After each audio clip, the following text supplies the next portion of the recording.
అందరికీ నమస్కారం. నేను మీ నారా రామకృష్ణ చౌదరి, న్యూమరాలజిస్ట్.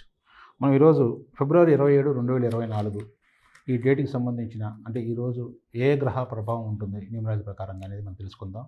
అంటే ఎవరికి అనుకూలంగా ఉంటుంది, ఎవరికి ప్రతికూలంగా ఉంటుంది, ఏ బర్త్ నెంబర్, డెస్టినీ నెంబర్ వాళ్ళ మీద అధికంగా ప్రభావం చూపిస్తున్న దాని గురించి తెలుసుకుంటే, కుజుడు, రవి ప్రభావం అధికంగా ఉంటుంది కాబట్టి వీళ్ళు బర్త్ నెంబర్ 1 గానీ, డెస్టినీ నెంబర్ 9 గానీ, లేదా బర్త్ నెంబర్ 9 గానీ, డెస్టినీ నెంబర్ 1 ఉన్నప్పుడు వాళ్ళు గానీ, లేదా ఏ తేదీలో జన్మించిన వాళ్ళకైనా సరే 9 గానీ, 1 గానీ డెస్టినీ నెంబర్ వచ్చినప్పుడు వాళ్ళు కొంచెం జాగ్రత్తగా తీసుకోవాలి.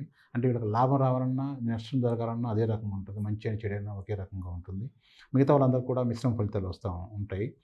ఏదైనా విషయంలో వచ్చరికి ఆలోచించి నిర్ణయం తీసుకోవాలి. ముఖ్యంగా ఎడ్యుకేషన్‌కి సంబంధించిన విషయాల్లో మాత్రం చాలా జాగ్రత్త తీసుకోవాలి. మ్యారేజ్‌కి సంబంధించింది గానీ, రిలేషన్‌కి సంబంధించిన విషయాల్లో కూడా కొంచెం ఆచితూచి వ్యవహరించాలి.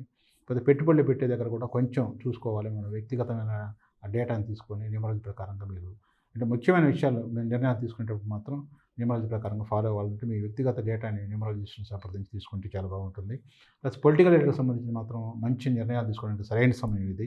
కోర్టులు, వివాదాలకు సంబంధించిన విషయాలు కానీ, ఇలాంటి విషయాల్లో కూడా మీకు అనుకూలంగా ఉంటుంది. అయితే డబ్బు ఖర్చు విషయంలో మాత్రం కొంచెం ఎక్కువ ఖర్చు అవ్వడానికి ఎక్కువగా ఉంది. కుజుడు మిమ్మల్ని ఎక్కువగా డబ్బు ఖర్చు పెట్టేస్తుంటాడు.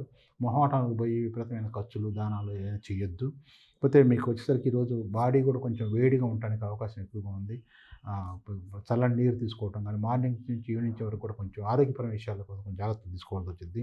కాకపోతే వీటన్నిటికి ముఖ్యంగా మీరు ఏం చేయాలంటే ఈరోజు చిన్న చిన్న ఇబ్బందులు ఇలాంటివి ఏమి జరగకుండా ఉండాలంటే ఉదయాన్నే లేవగానే 6-7 ఆ టైంలో మీరు ఆదిత్య హృదయం చదువుకోవటం కానీ, లేదా స్నానం చేసిన తర్వాత మన సూర్య నమస్కారాలు చేసుకున్నా కానీ చాలా అద్భుతంగా ఉంటుంది. ఇకపోతే మీరు సుబ్రహ్మణ్య స్వామిని ఆరాధించడం చాలా బాగుంటుంది. పోతే మనీ ట్రాన్సాక్షన్స్ సంబంధించిన మాత్రం ఈరోజు మనకి మధ్యాహ్నం 11-12 ఈ టైంలో మాత్రం మీరు డబ్బులు తీసుకోవడం వద్దు, ఇవ్వడం ఉండదు. అలాగే 6-7 కూడా మీరు అవాయిడ్ చేయండి. డబ్బులు కనుక మీరు పేమెంట్ చేయాల్సి వస్తే మాత్రం మధ్యాహ్నం 1-2 చాలా బాగుంటుంది. అద్భుతంగా ఉంటుంది ఈరోజు. ఎవరికైనా మీకు అప్పులు నోటు ఇవ్వాల్సి వచ్చినప్పుడు కనీసం మీకు ₹1,00,000 అనుకుంటే కనీసం 10,000 అందులో జమ చేసినా కానీ మీకు ఆ మిగతా 90,000 తొందరగా తెచ్చడానికి ఎక్కువ అవకాశం ఉంటుంది. అదే మాకు మీ ఇన్‌స్టాల్‌మెంట్ కూడా అదే రకంగా మీరు తీసుకోవచ్చు. పోతే 8-9 కూడా బాగానే ఉంటుంది. ఈవినింగ్ 8-9 కూడా మీరు పేమెంట్ చేసుకోవచ్చు. కాబట్టి ముఖ్యంగా ఈరోజు మీరు మెయిన్ చేయాల్సింది ఏంటంటే సుబ్రహ్మణ్య స్వామిని ఆరాధిస్తే మాత్రం మీకున్న చిన్న చిన్న సమస్యలు ఆగిపోయినవి ఏమైనా ఉంటే మాత్రం మొత్తం మీకు పరిష్కారం కావడానికి ఎక్కువ అవకాశం ఉంది కాబట్టి సుబ్రహ్మణ్య స్వామి టెంపుల్‌ని దర్శించండి. Thank you.